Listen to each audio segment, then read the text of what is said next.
la literatura hispanoamericana, ¿verdad? Habla de todo la parte americana que habla español, ¿verdad? Y entonces ahí salieron estos autores como Gabriel García Márquez, Jorge Luis Borges, Julio Cortázar, Miguel Ángel Asturias, Carlos Fuentes, Mario Vargas y Llosa.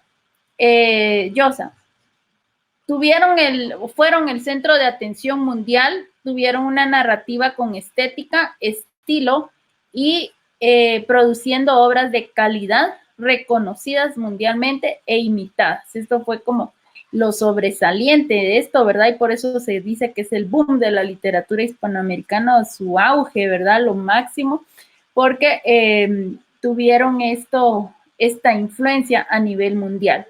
Estuvieron centradas en interpretar profundamente la realidad de la época del país,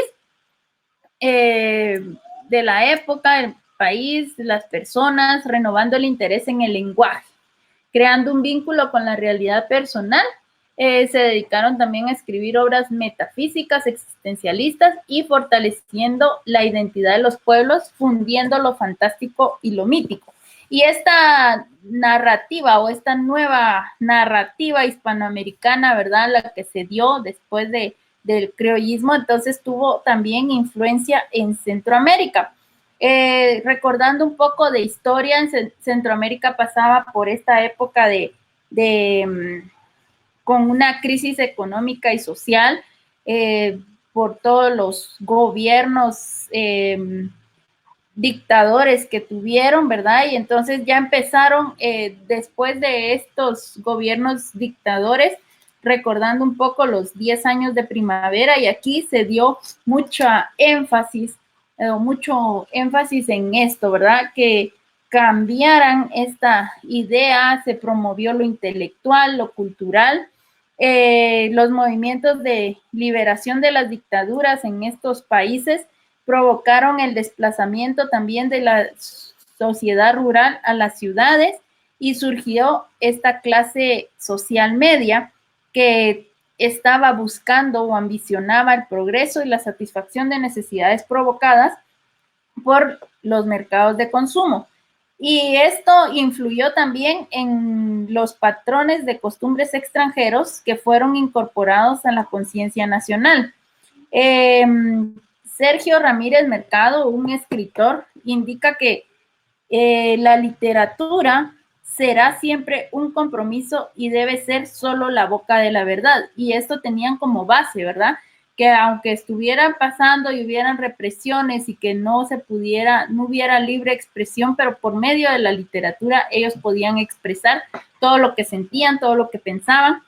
Y entonces eso hicieron, ¿verdad? El escritor tuvo un cambio radical en su visión del mundo y necesitaba comprender el proceso histórico que conducía a la realidad actual, ¿verdad? Y por eso es que también era necesario que la población supiera qué era lo que estaba sucediendo, que se pertenecía a una cultura marginada y que entonces esto había sido, la literatura en esa época había sido solo parte del subdesarrollo, pero ya se quería cambiar eso. Entonces ahí fue donde influyó la literatura hispanoamericana, cuando ya cambiaron, ¿verdad?, la manera de escribir, ya no escribían como hablaban, ¿verdad?, como en el caso del criollismo, sino que ya se buscaba decir la verdad, qué situaciones habían, qué era lo que se esperaba, qué cambios se querían, ¿verdad? Entonces, también se creó un nuevo lenguaje, ¿verdad? Para expresar esto, tomando en cuenta lo de la literatura hispanoamericana, donde buscaban renovar el interés en el lenguaje. También se transformó la novela, ¿verdad?,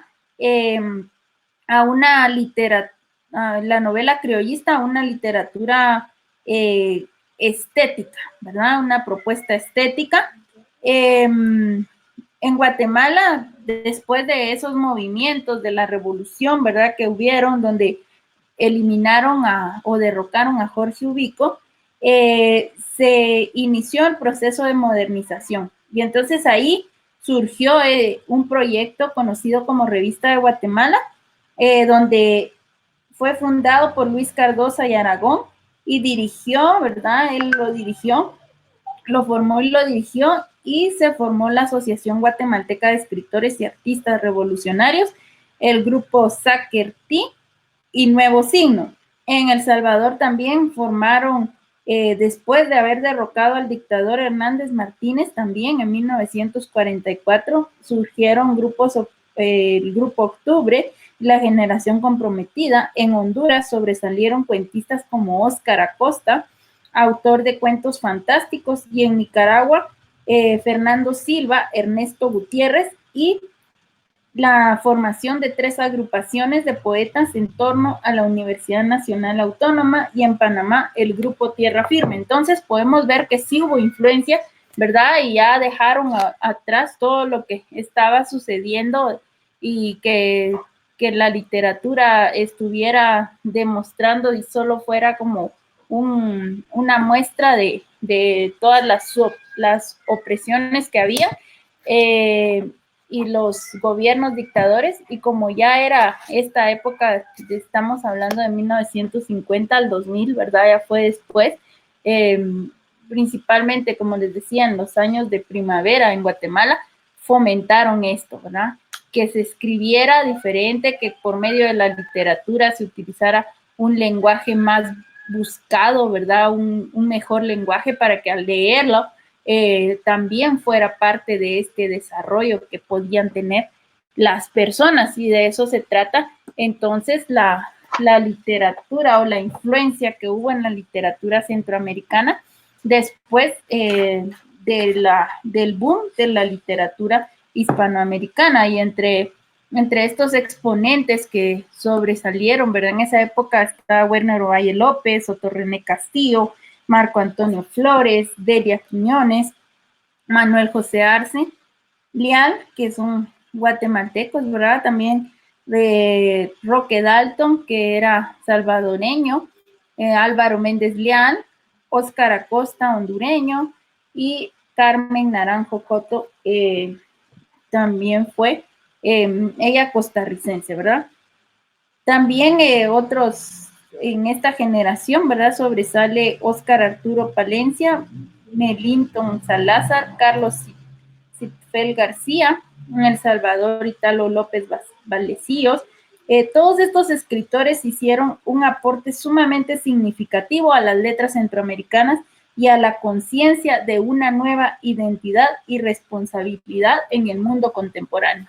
O sea, que tenían esta como responsabilidad, ¿verdad? Lo tomaron, que tenían que, por medio de la literatura, ayudar a las personas al desarrollo, no seguir como en el criollismo, ¿verdad? Así como vivían, y que se proponía que se escribía tal como lo decían, ¿verdad? Sino que fueran mejorando también en lo intelectual y en lo cultural.